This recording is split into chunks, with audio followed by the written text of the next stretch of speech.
මේ වටිනා වර්තමාන කාලය අපි නොදැනුවත්වම අපි අතින් මගහැරෙන අපි අතින් වටිනාකමක් නොදැන තත්වයට පත් වෙලා මේ වර්තමානයේ වටිනා කාලය අපේම වැරැද්දක් නිසා අපිට අහිමි වෙන අවස්ථාවක් ගැන මේ කතා කරන්න හදන්නේ.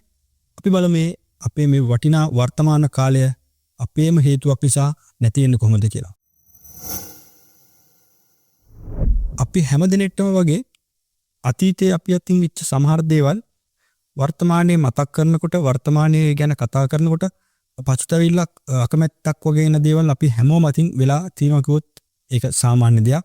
නමුත් අපි අතීතයේ වෙච්ච වැරද්දක් හෝ නොකළ යුතු දෙයක් හෝ අඩුපාඩුවක් හෝ අපේ අතින් වෙලා තියෙන එක වෙනම දෙයක්. අපේ අතින් වෙච්ච ඒ අතීතයේ වෙච්ච සිදුවීමක් අපි මතක් කරන්න යොදාගන්නේ මේ වර්තමාන කාලය නිසා. ඒ අතීතයේ දෙයක් අපි මතක් කරන්න අපිට අතීතයෙන් කාලයක් හම්බෙන්නේ නැහනේ. ඒ කාලය අපි යොදාගන්නේ මේ වර්තමාන කාලය නිසා. ඒ වර්තමාන කාලයත් අතීතයේ සිදුවීමක් ගැන කතා කරන්න අරගෙන පසුතැවිල්ලකට එහෙම නැත්නම් දුකකට ශෝකයකට වගේ පත් වෙනවා නම් ඒකෙන් අපේ අතීත කාලය විතරක් නෙවෙයි මේ වර්තමාන කාලෙත් අපතේ යනවා. ඒකට වටිනාකමක් එකතු කරන්න බැරි වෙනවා. මොකද ඒක අපේ මේ වටිනා වර්තමාන කාලයත් හැල්ලුවට ලක් වෙලා අපේ අතීතයේ වෙච්ච දෙයක් මතක් කරලා අපේ මේ වටිනා වර්තමාන කාලයත් නැතිවීම තමයි සිදු වෙන්නේ.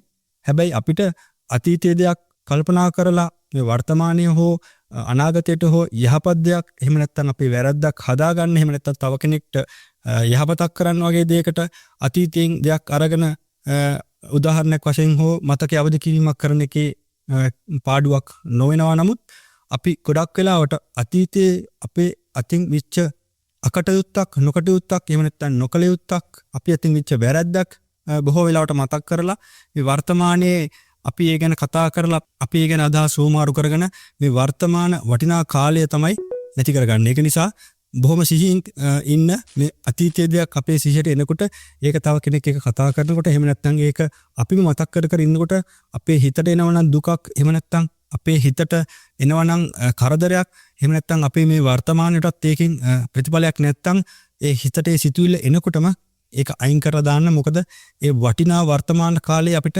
කරන්න බොහෝ යහපත් වැඩ තියෙනවා. අපේ අනාගතය වෙනුවෙන් හෝ මේ අද දවස වෙනුවෙන් හෝ අපිට මේ වටිනා කාලේ නැවතත් ගන්න බැරි ස්වභාවයක් තියෙන නිසා අපේ අතීතයේ වෙච්ච දේවල් අතීතයටම අයිති කරලා අපේ මේ වර්තමාන මොහොත අනාගතය වෙනුවෙන් හෝ වර්තමානයේ වෙනුවෙන්ම කැප කරනවා නම් ඇත්තටම අපි කාලයට වටිනාකමක් දුන්න පුද්ගලයෙක් වෙනවා.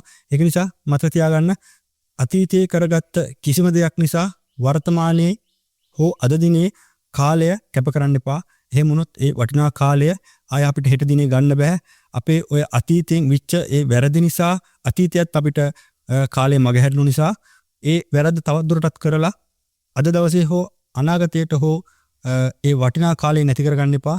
අතීතයට අයිති දේවල් අතීතයේම තියෙන්න ඇරලා වර්තමානයේ අද දවසේ එහෙම නැත්නම් අපේ අනාගතය අපේ හෙට දවස වෙනුවෙන් හිතන දේ යහපත් විදියට හිතන්න කියලා මතක් කරන ගමන් රැඳී ඉන්න මේ channel එකත් එක්ක subscribe කරලා නැත්නම් subscribe කරලා එකතු වෙන්න channel එකත් එක්ක ලස්සන වීඩියෝ එකකින් අපි බොහොම ඉක්මනට හමු වෙමු. ඔයාලා හැමෝටම සුබ දවසක්. තෙරුවන් සරණයි.